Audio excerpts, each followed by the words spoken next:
Good evening and welcome to the Casual Chef's Kitchen. Enjoy the presentation. Tonight's recipe comes from the Philippines. On the menu is Ginataan Na Sugpo. Here's the morning mise en place.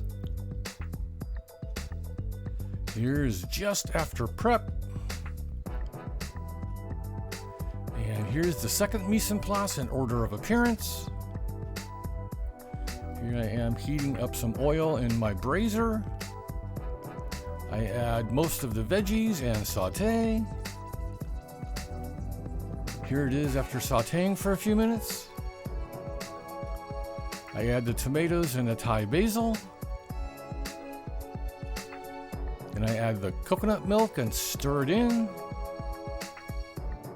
Then I add the shrimp and stir that in. And then I add the baby spinach and stir that in. Turn the heat off and let it steam for a couple minutes. And here's the final dish. The rice is ready. And here's the final presentation.